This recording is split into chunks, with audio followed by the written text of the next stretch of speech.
Night times blood pressure readings హైగా చూపిస్తున్నాయా? ఈ సండే న్యూరో. హాయ్ అండి, నేను మీ doctor Yamini, consultant neurologist, Yamini neuro care, Pogathota, Nellore. చాలా మంది హైపర్ టెన్సివ్ పేషెంట్స్ లో మార్నింగ్ బ్లడ్ ప్రెషర్ ఎంత ఎక్కువగా ఉంటుందో నైట్ టైం కూడా అంతే ఎక్కువగా ఉంటుంది. యూజువల్ గా మనకి మార్నింగ్ బీపీతో కంపేర్ చేస్తే రాత్రి బ్లడ్ ప్రెషర్ అనేది 10-20% తగ్గాలి. ఈ ఫినామినన్ ని డిప్పింగ్ అంటారు. ఈ డిప్పింగ్ అనేది నార్మల్ ఫినామినా, కానీ ఈ మధ్య చాలా మంది హైపర్ టెన్సివ్ పేషెంట్స్ లో పగలు మీద రాత్రి బీపీ ఎక్కువగా ఉంటుంది. వీళ్ళని రివర్స్ డిప్పర్స్ అంటారు. ఇంకొంతమందిలో 10-20% తగ్గకుండా కొంచెం మినిమల్ వేరియేషన్స్ వస్తున్నాయి. వీళ్ళని నాన్ డిప్పర్స్ అంటారు. సో ఇలా పగలు బీపీ, నైట్ బీపీ వేరియేషన్స్ వల్ల సరిగా మనకి రాత్రుల పూట బ్లడ్ ప్రెషర్ అనేది కంట్రోల్లో ఉండకపోవటం వల్ల early morning brain strokes, heart attacks వచ్చే రిస్క్ ఎక్కువగా ఉంటా ఉంది. సో మీరు బీపీ పేషెంట్స్ అయినట్టయితే మీ డాక్టర్ ని కన్సల్ట్ అయ్యి 24-hour బీపీ మానిటరింగ్ అనేది ఒకసారి చేసుకోండి.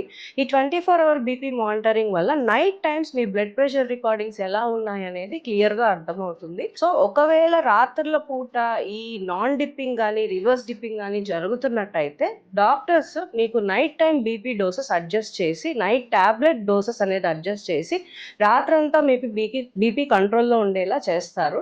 ఈ నైట్ అంతా బీపీ కంట్రోల్లో ఉండటం వల్ల మనకి ఎర్లీ మార్నింగ్ బ్రెయిన్ స్ట్రోక్స్ కానీ early morning heart attack risk కానీ తగ్గుతుంది. ఈ టిప్ ని మీ ఫ్యామిలీ అండ్ ఫ్రెండ్స్ కి షేర్ చేయండి. Thank you.